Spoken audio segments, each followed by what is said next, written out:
Okay, let's see. I still have episodes for the modern appearances team. I've already done social media and nutrition as GPO videos before. Oh yeah, what if we put them together and go with the highly relevant topic of body image? Righty then, let's roll the intro. Hello everyone. Yes, once again I've stolen a script from my non-GPO stack. But at least this makes more sense than the topic I did the previous episode, intelligence. How is that a topic? Okay. And yeah, if you suddenly have this urge to request a face reveal after seeing the topic, no, I'm not gonna do that. But I can tell you that I definitely don't look like this. I mean, who in the world has A plastered over their face? Okay, just kidding, but legit. I'm just a tall person who isn't very photogenic, and I don't really know how to take good photos, so but anyways, yeah, I mean, I generally just look like this tall, like giant person next to my friends. But at the same time, I don't really hate how I look, or at least that's not really my priority. I'm more interested in my actual goals and dreams and stuff like that. You know, yeah, stuff like that. So, in fact, I tend to feel more defeated by not being good at something. Like, if let's say there's particular subject I'm bad at, then I feel very bad about it. Actually, not even subjects. It's like other things. Like, yeah, let's say you're playing a game and I'm bad at the game, then I really don't want to play the game anymore. Or if like I'm trying to do something new, like I join a new CC and I'm not familiar with, or I feel like I'm not good at a thing to begin with, then it takes me a while to actually feel confident enough to do the thing, like 1 year at least. So yeah, after this I was going to like share my personal story in like a separate video, but I after typing it out I was just like, nah, this is too boring. It's weird and doesn't make sense. It's kind of awkward, so you're not really here for this. You're here for GP discussion. So let's go. So yeah, you have it, I have it, everyone has it, a body. Well, yeah, I guess that's obvious, water is wet. Anyways, all of us also have a perception of what we look like and a perception of what we want to look like. Well, that's what we look like. That's what we'll be looking at in terms of a body image. So, what affects our idea of body image? Well, that's what we'll see in our theme of more than appearances. Literally, just the word, the phrase just brings up this. I'm surprised at the coincidence. Okay, why you ask? Well, people are quick to blame social media and Photoshop pictures on our perception of body image. And as someone who doesn't really use the photo based social media, like I don't use Instagram, and I do have a Facebook account, but I don't use it. I guess the opposite does help me not be obsessed as much as some other people might be. But really, the reasons behind why someone has a particular perception of their body image will differ from person to person. It might very well be possible for someone to be influenced by something that's like 10 fields away from social media. I know, I just changed an actual phrase and used a different analogy. What am I doing? Okay, anyways, let's go through all of the factors then.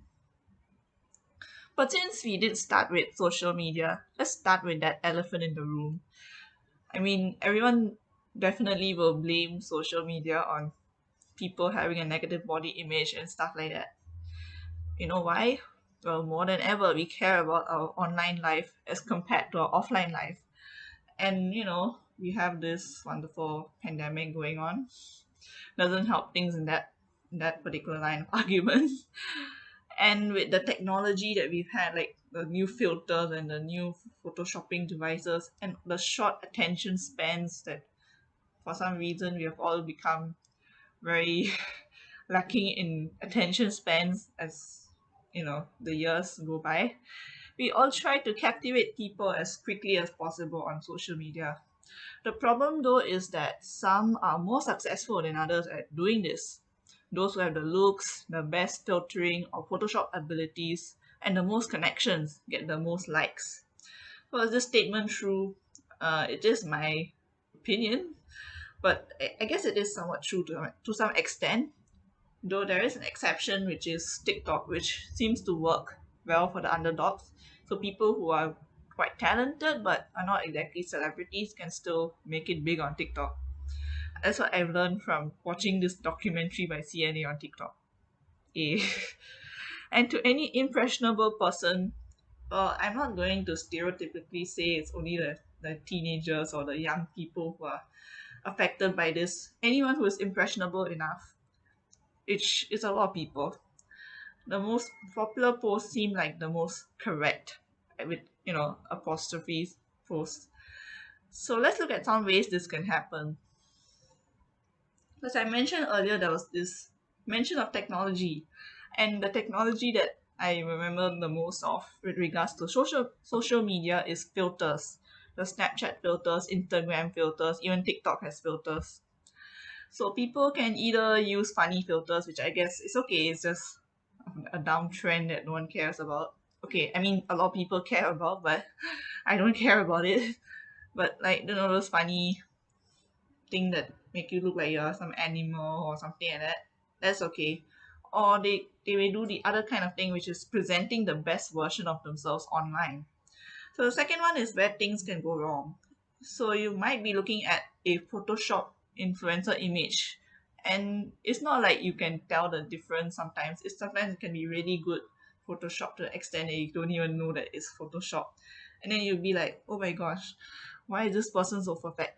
And then you see the right below the post, they may be saying that they use some product, the sponsored ads. Then you'd be like, oh, it must be that. And then you buy the product and use it. Okay, I guess people are smarter than that nowadays. But there was a thing. There's a thing like there's such a way that people can get hooked to do something that they wouldn't otherwise have done, like buy a product that they don't need. Or if it's not a product, maybe the celebrity follows some sort of diet or exercise regime or something like that, and people try to follow that as well. So what about these? I mean, you don't waste your money, but sometimes they don't really do much good to the people trying them. Sometimes they are actually harmful, and the celebrity just pretends like they follow such a diet or exercise regime, and people don't know how to do it properly and they end up hurting themselves. Or it could be something that is misleading and not give results in the time period that you need, that is advertised the sense. So maybe for example, the Chloe Ting workouts. I think there are quite some people who pointed out that you shouldn't really expect that to happen in that period of time that was advertised. So, and the funny thing is, all of this is somehow great fodder for YouTube videos debunking it all. So, okay, this is an interesting society we live in. We have like celebrities advertising things that some naive people might follow, and then you have other people debunking those things, and the other people who watch these people debunking it. Okay, never mind. That's a bit irrelevant, but you get the point. So if you wanna know more, you can watch the social media episode, or you can look at the links for more examples and things like that. So that's the first reaction. The second reaction to a celebrity, I mean, to this particular photo, maybe you decide to do your own thing. Maybe you see someone who looks so pretty and slim and things like that, and you want to become like that as well. And then you do your own idea of exercise or a diet plan. Some people do it properly, which is okay. I guess if they know what they're doing and they follow the healthy way of doing it, then it's not a big issue. But there are some people who tend to follow extreme plans. Maybe they may either exercise too much, or they may follow a diet that is a bit too extreme or a bit unhealthy for them, or even develop a eating disorder or something instead of an actual diet. So that is the second reaction that someone might have to these posts. And the third reaction could be something that is even more extreme, I think. I don't know which one you consider as more extreme. And that would be something like surgery or Botox, because it's a bit risky to do such things. I would say I definitely would consider such things risky. But you know what's worse? If you're looking at the third reaction, this could happen if, let's say, someone edits their own photo, and then they realize that they think, their perception is that they look better in their edited photo, and then they want to look like that, which is even more like impactful than looking at a celebrity's photo, because it is literally themselves, and they can see the changes clearly on their own self, and they are more convinced to do it, which is not great, honestly. And maybe for some people, they don't really want to do such extreme things, but they will still feel very affected by such the fact that they can look better, like, apostrophes again. They can look better by creating edits in their photos, and they may end up going through a perpetual cycle of constantly editing all their photos to look better, or just being self-depreciating all the time. So that's not great. But I don't know if there's a real solution to it. I guess that can only really come from the individual themselves, because this has become such a prevalent technology. Everyone can do it. Like, everyone can Photoshop photos and things like that. So I think it's up to the user to realize why this exists and what is the consequence of doing it.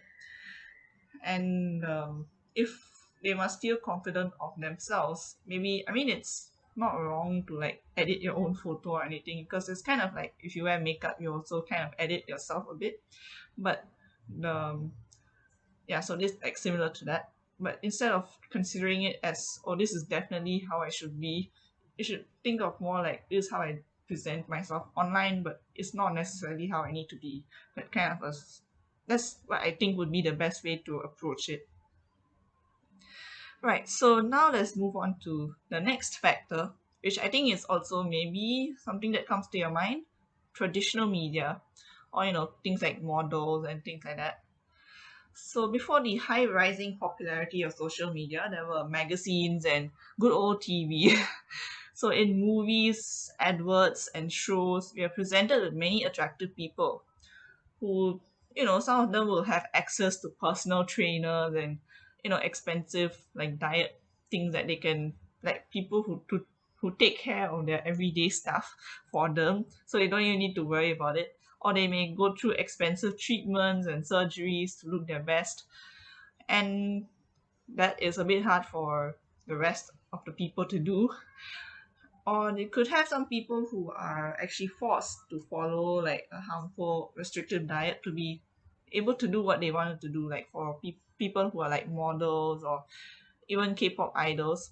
Some of them have gone through like pretty extreme diets to get the job that they want to get, which is kind of sad, honestly, because I don't think that kind of defines their talent, because their talent is actually more important than how they look, in a sense. But yeah, that's a thing. This example I can give you very immediately. So as for models, I think the example that you can think of is Victoria's Secret. I think there was a huge backlash against them in recent years because all their models are like size zero, and normal people, like people in the US, they can't really buy the underwear that they sell, because the underwear is probably not their size, and that became an issue, and they're basically getting backlash now. As for the first part, like the first thing that I told about people who go through, who have like their own trainers and things like that, usually they're in ads and things like that, and they tend to promote certain products, which is very similar to the sponsored things that you see in social media. The only difference is that you see it on TV or in a magazine, and you think, oh, this celebrity must be using this, I should also use this product. But in the end, it may not really do much to you as a person, or it may actually be harmful in certain cases. So you'll be looking at one of them later on.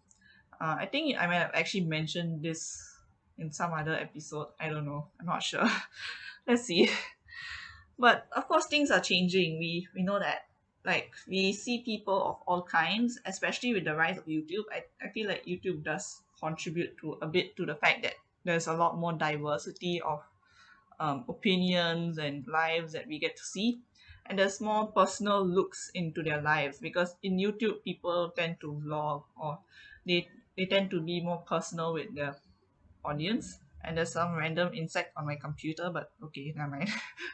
And because of that, we get to see people of all kind, like, all skin colors, all sizes, all shapes, and that gives people someone to actually relate to, and it feels less like, it's not like, oh, you need to look a certain way to be a popular person, because there are many different popular people on YouTube, and they all come in like, they're quite diverse bunch of people. And we also tend to see the celebration of one's talents in quite a few of these channels, because we see quite like many channels are focused on a particular topic. For example, you have all the science channels, you have all the arts channels, and even for things that are traditionally beauty related, like you have channels specifically focused on how to do certain makeup trends, makeup looks, and things like that. And that focuses on their talent rather than how they look specifically. And at the same time, we also have those debunking videos, which seriously, those are the real heroes that we didn't deserve but we needed. Yeah. Anyways, apart from YouTube, we also have like a bunch of newer ads and things like campaigns where people are pushing for greater diversity in advertisements, and that's also being reflected in by certain companies who used wearing models for their ads instead of just a stereotypical size zero model, or like a stereotypical skin color. In a sense, they use different skin colors and different sizes, and I think it's a good thing. It's useful to see how a particular clothing looks like on different people, and also it gives the normal person a bit more confidence in actually going and buying the outfit, or they feel better about themselves when they look at it in the TV. Yeah, so that's the second what did I say, factor. I hope I don't accidentally talk too much and then forget what to do. Anyway, so next factor is, I think, something that is way more relatable actually. It sounds a bit unusual, like what could be more relatable than social media? Well, here we go. It's perceiving your real life peers as better looking. So what I mean is the people who are generally, I mean, not necessarily popular, but like the ones who are more pretty or handsome in the sense, or even like the people who are very into sports, and you think that they're better looking and they look good in the sense. And this is way more relatable to me, at least. So there are quite a few girls that I maybe crushed on. Uh-huh. But yeah, it sounds a bit weird, but it and I think it's maybe because you will generally see uh I mean, because they're quite because, like, let's say girls tend to actually look at other girls, and then whoever is prettier, or whoever seems perfect. It's not just about their how they look, also how they do their things, or the fact that they have a leadership position. Stuff like that can also affect it. It's not just one dimensional. But yeah, there is such a phenomenon. And yeah, even though I did crush on some of them, it didn't last very long. So yeah, it became more like admiration rather than actual crush or anything.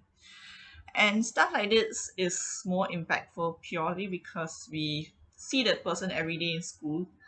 And I mean, I'm saying this in terms of pre-COVID times, you know, in a time where we actually went to school every day, and not went to school online and stare at people's blank screens through Zoom, because I'm pretty sure there'll be some people who don't on their cameras. So I suppose in online class, maybe the social media aspect will be stronger. It depends on the person. It depends on whether you use social media and whether you look at people online. Honestly, in online class, I'm not in the mood to look at people's faces. I just do something else or look at some other screen. Yeah, so in school, in the times where you actually go to school every day and you see the the pretty person or the handsome person or whoever it is that you probably look up to, in a sense. I'm just saying, you either crush on them, or you lower your own perception of yourself, or maybe you try to ignore them and just be different and hope that you know maybe it's maybe I'm not like, okay, wait. Yeah, so basically the third thing about ignoring is more of like you don't see what you actually lack in, but instead you just try to avoid the problem altogether. And then yeah, it becomes a bit awkward, and uh it it may not actually lead to a positive conclusion either. So yeah, those are the three ways things can happen. I think you probably have better ways of explaining this, but um yeah, this eventually can affect someone's self-esteem. If they really care about it, it will basically slowly eat away at it every day. Or maybe not, depending on how strong you are, like in terms of your own self-perception and stuff like that. Yeah, so that's the third factor. Yes, I have not lost my mind yet. uh so the next one is people's comments, basically. I think this is most prevalent with family members. So people who like to your comment on your weight or something like that, or your appearance in a sense, and or even how they themselves consider themselves with regards to their own body image. So maybe it may not even just be like them commenting on you specifically. Maybe they're just like paranoid about themselves, or they like to keep checking their weight every day, or like doing certain, or think negatively about themselves all the time. So things like that can actually be quite impactful on some people. I think to me this might be the strongest factor personally, or at least not the fact that if someone comments, then I feel really uncomfortable. It's like a personal attack. I seriously don't like it. And sometimes it can be quite bad, because if, let's say, you like someone who gain or lose weight, but it's not because they actually tried to, but because of something else that they went through, and then someone comments, then it's not something that you can replicate it or do again, and it ends up becoming a bit awkward and negative in that sense. Of course, if it's because you actually tried and then you get a positive response from that, then okay, good for you. But sometimes that can be the scenario, and it may not end well. But at the same reason, sorry, I'm slowly losing my mind. At the same time, this could be a this could be a cause of Asian mentality. Yes. So, for example, I think it's because it's considered that people, like, we care about them when you talk about their weight or something like that, or like about how they appear, whether they appear well or sick or something like that, and things like that are quite rather like considered as, oh, I'm having concern for the person when they say it. But we all know that for the person actually receiving the comment may not feel very good about it. And I feel like we should probably change that notion and instead be more like, if we should only talk about it if it's really serious, or if it's really like a health concern that we need to worry about. And yeah, even like, for example, if you watch Korean shows, sometimes this does happen. Like, people do comment about someone losing or gaining weight, and to them as well, it is considered as showing their concern, and that's how you should understand it. They're not trying to be rude or anything, but in reality, some people will feel bad about it. It might feel a bit rude, especially if you repeat it multiple times, or if it's said in a negative sense. So yeah, there's a bit of a um you know two sides of the paper kind of vibe with this. Two sides of the coin, yes. Two sides of the coin with this. So that's why can actually be quite an important aspect too. It's not just about social media, or you know people you see around you. It can also be comments, it can also be words, or it can also be certain actions that can affect your perception of your body image. And as a result of all these factors, and even as a factor on its own, we have self-perception. You might be wondering, wait, isn't that what we were talking about? Yeah, kind of. You're talking about self-perspective, what affects your own perception, but we need to explain that part as well. So let's just do that. So self-perception. Basically, some people have a stronger, actually not really about your mentality per se, but really how you perceive yourself from the get-go. It may not even be self-perception of your body image to begin with. It can be self-perception of your self-worth, or your, like, what you are good at or bad at, and things like that can be something completely different, but and then morph into something that's related to body image. That kind of stuff can happen. So uh yeah, so that's one cause that can create a negative perception. Another cause can be if you're a bit paranoid. I mean, like, sometimes you feel paranoid that people are judging you all the time, and that can then extend to, people looking at you or judging how you look or how you do dress or something like that. So things like that can also affect your self perception. And another thing that's related to the person themselves is what they generally like to do, like their habits. And some people might do certain things in a secretive manner, so it could be due to another problem entirely, and they just want to cope with that by doing something secretly. Like, maybe some people might eat secretly, or I don't know, just, or do something extreme secretly. You know what I you know what I mean, right? So stuff like that. Um so those secret habits can then evolve into something that is worse, like an eating disorder or some other extreme thing, like extreme habit. Yes. So yeah, those things are really something that occurs within the individual themselves. And if I think another factor I can say is whether how well they, like, whether they can think that they will be able to get help or not. Sorry, I didn't write it down in the script, so I I don't know how to say the phrase anymore. Okay. So whether they perceive that they can get help for whatever they're facing, or whether they perceive that they should get help for that particular thing that they're facing. So if they feel like they can get help, then eventually they'll get help and they'll get cured. But if they don't, then it becomes even worse. It's like a negative feedback loop. Yeah, so that's another factor in itself. So finally, we will, move to maybe a slightly, like, the societal pressures, and also I'll be talking about some things that I've heard about and my reaction to those things. So, make it a little bit more lighthearted in a sense. So societal pressures, well, I think is somewhat, it's like you can open up if you're writing an essay about it, you can actually open up from a narrowest point of view to the wider point of view. You know what I mean? Like, talk about your closest people versus, and then go all the way onto society. So societal pressures.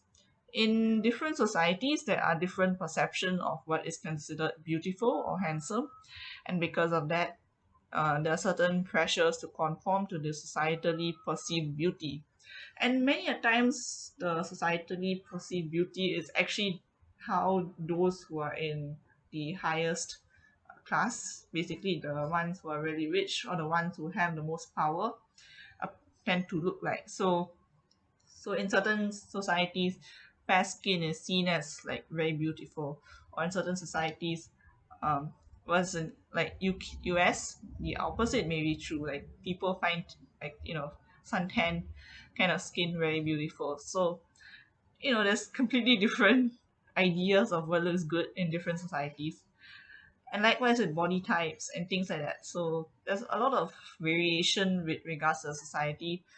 And yeah, you don't even need social media to talk about it. Like, just in general, your people you encounter every day, or like as you move around, you see the ads, they all like create this sense of what is societally accepted in terms of beauty. Yeah, so now let's, go to the maybe slightly fun stuff, my reaction to things. Actually, I'm not really gonna show any videos, so you can watch the video yourself or whatever it is. Or if I provide a link, you can go and look at it yourself. So here are some trends and examples. I guess more of examples kind of stuff. So the first one, okay, first thing that we can talk about is makeup. So makeup, in a way, there is both a positive sense and a negative sense to it. Makeup is positive in the sense that you can become more confident, or you can portray a certain character, like people in drag races or people doing a performance. They can exaggerate certain features or present a certain image that they want to convey to the audience. So in that sense, it's definitely a positive thing. And also for many people who who feel confident about themselves when they put makeup on, and it's not like they don't feel bad, like they don't necessarily have to feel bad about themselves once they remove it, but more of they they present themselves in a good way, like how you dress well, the makeup goes along with that in the sense. So if you take it in that manner, then it is a positive thing. But it can be negative in a sense, because some people can really like end up just hiding behind the makeup, or they don't think that they look good without makeup, and they always have to wear it no matter what. And there's even certain cases, like those TikTok things where you see someone literally removing the makeup and they look like a completely different person.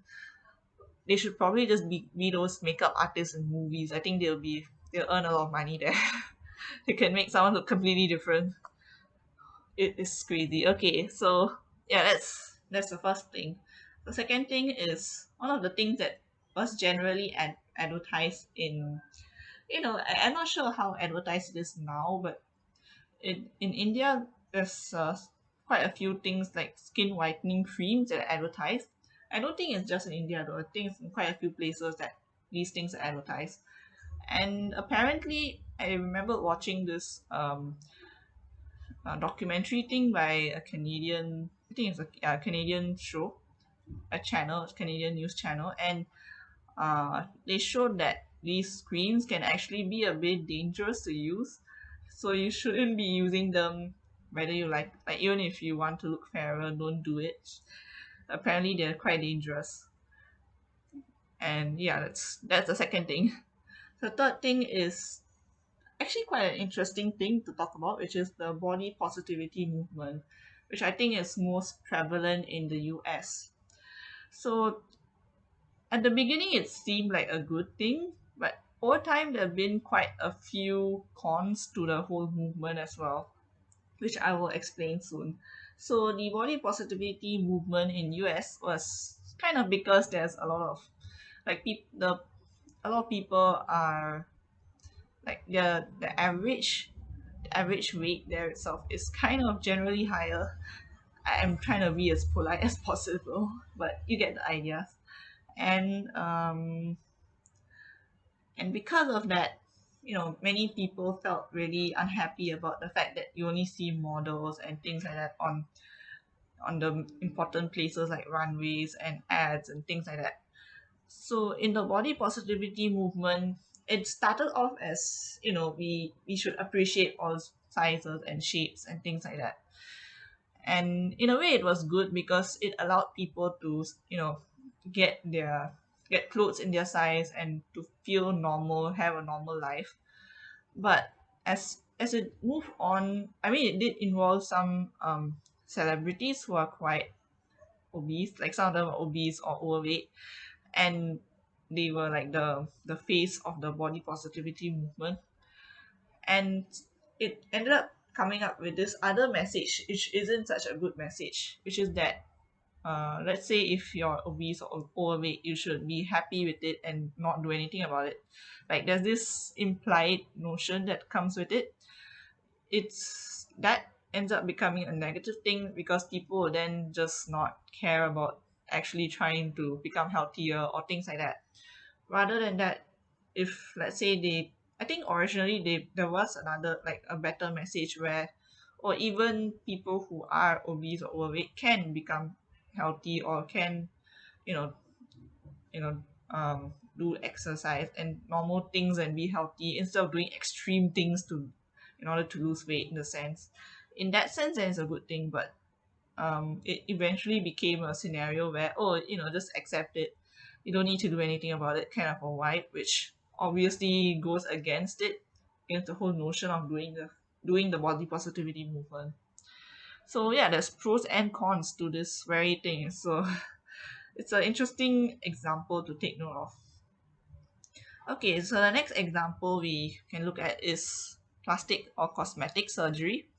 I think it's prevalent in quite a few different places. I guess you know where, but I'll talk about, like, I guess even in India, quite a few celebrities actually do plastic surgery, but I'm not that familiar with how, like, when how it affects the normal people, like the public, because I don't think it's as common in terms of the public.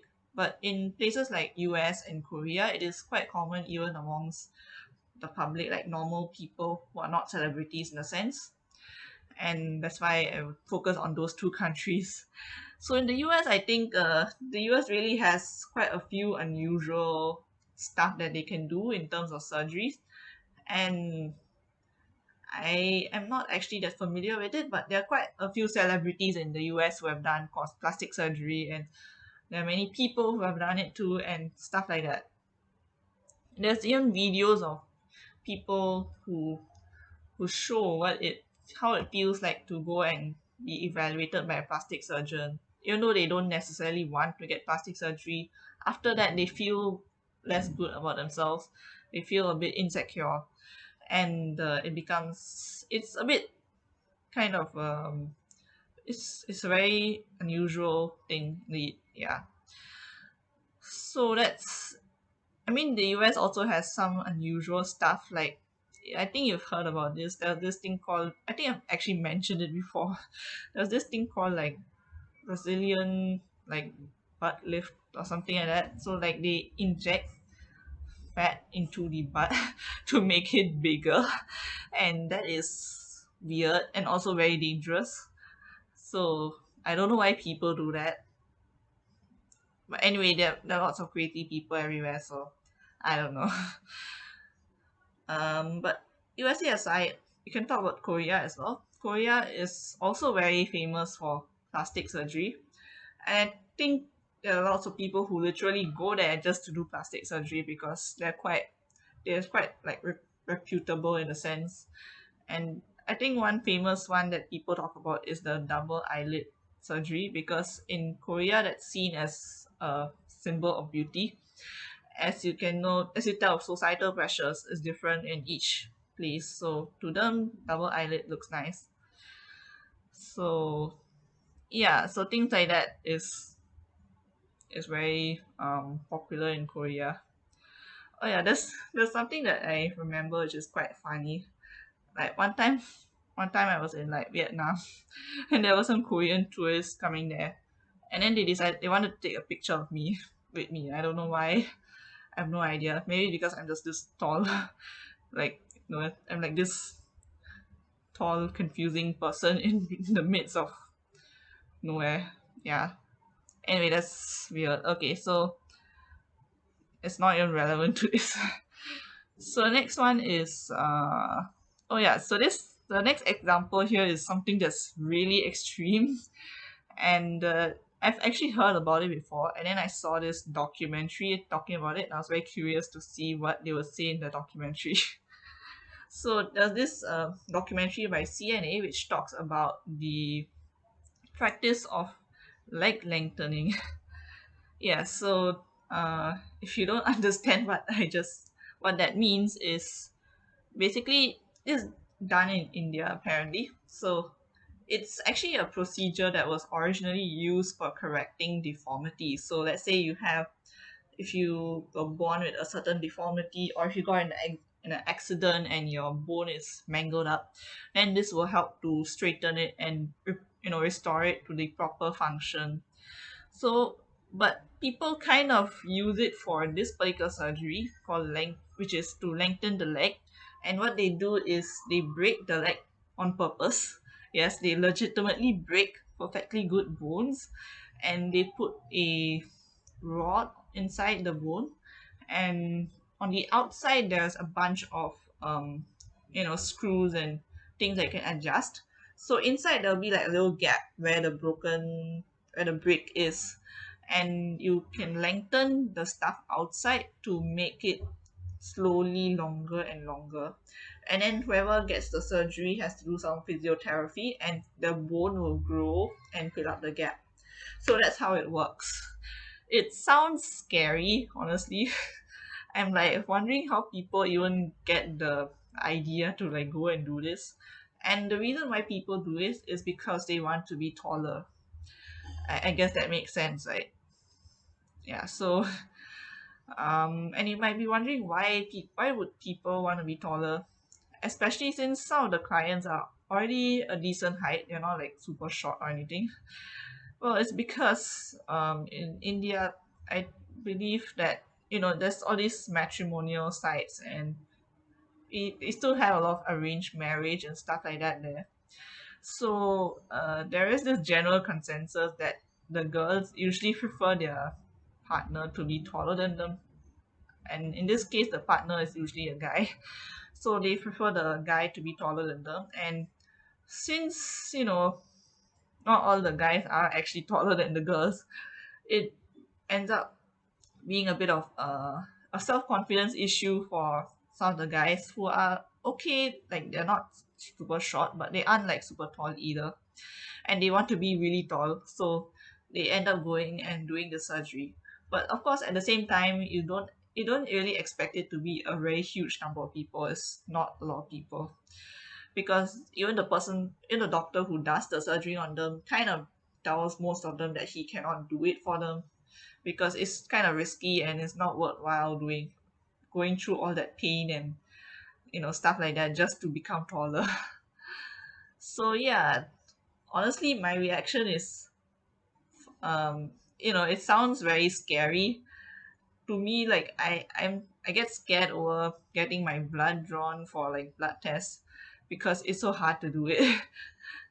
and and these people are here literally breaking their bones, which kind of seems a bit extreme. Yeah. So, well, the other thing that came to my mind was, since all the girls really like tall people as their guys, I guess if I were a guy, I would be quite in demand because that's the general height at which they want a guy. Right. Okay. Uh, I guess for me myself, oh man, I guess it's gonna be hard. Yeah. Anyway, so I think you guys should watch the video. It's quite interesting, and you also will feel very confused as to why people are doing this. So that's another example.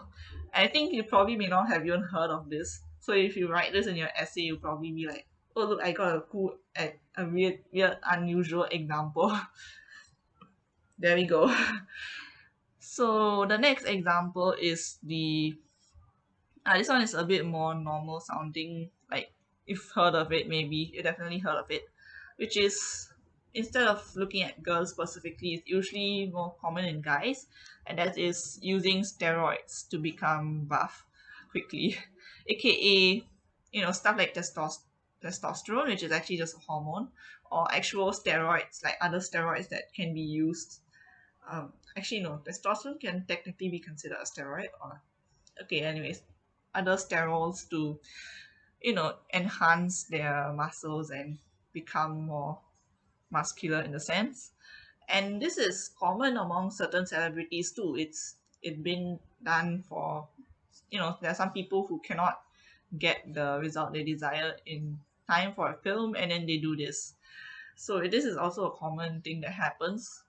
And there are definitely negative side effects to taking too much testosterone or any other steroids for that matter. Yeah, and even normal people, like some of them who want to become buff and then they actually start exercising, then they realize that they aren't getting what they want. Then, there's some of them who do take steroids just to achieve that unrealistic expectation, which may not end well for them in the long term. Yeah, so that's yeah, that's the end of all the stuff that I have to say for the main part. So let's just end it off with some ending comments. So the first ending comment is something that I just came up with, like this weird analogy. I do art. I like to draw stuff, and actually, I don't know whether I like drawing it or whether I like coloring it. But okay, when I generally do acrylic paints. So uh, when I paint, sometimes when I look at it really close up, it looks weird and icky. But once I take a picture of it, through the picture, it looks like 10 times better. It looks wonderful. And that is surprising and shocking at the same time. That's unusual. I think that's just my style. I tend to, color in a way that looks good in pictures and probably shouldn't be looked at super close up. So likewise, you shouldn't look too close at yourself. Don't focus so intently on how you look at like the little details or your individual pimples or moles or whatever it is that you have, or like the individual. Maybe some people feel insecure about stretch marks or anything else for that matter. Don't look at those things. Instead, strive to be confident and have a good personality, which will allow you to be liked as a person overall from the people around you. They will still like you if you have a good personality and you you you present a confident and a worthwhile person to be around. That is more important than all the little things that are on your body, or the little things that you are insecure about otherwise. So that is the first comment. Second comment is something that I've heard from a YouTuber called Simply Neological. And I definitely agree with this particular comment. Think about what your body can do rather than how you look. It's actually, I don't think that's how she said it specifically, but that's the essence of it. So instead of worrying about your appearance or things like that, think about what you can do if you feel strong, or if you feel healthy, or if you can, get like if you can do very well in a particular subject, and or if you can do very well in a particular, you know, activity, then be happy about that. Be happy that you have a certain talent, or you have a certain thing that you're good at, and that is more important than how you look. And the third comment is the grass is greener on the other side until you realize that all the grass is the same. So, sometimes you want to change yourself because you think, oh, it will be much better if I do this.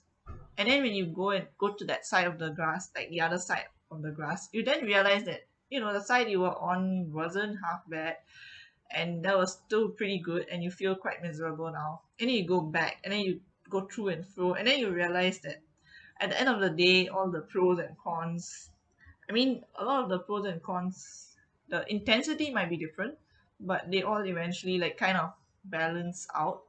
And it's up to you to decide which pros and which cons you actually prefer.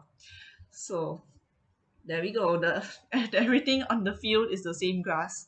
It is not greener on the other side or this side or whatever side. Just be happy where you are, and you know and at the same time strive to be healthy, I guess.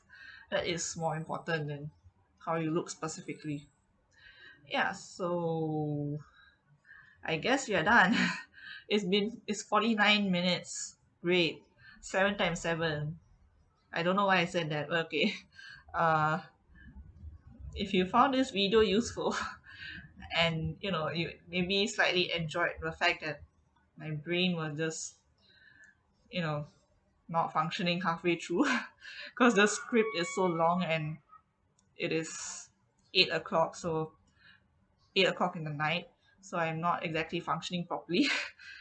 Yeah, so if you found that amusing and somewhat useful, then please press the like button and subscribe. And with that, I would like to say thank you and bye.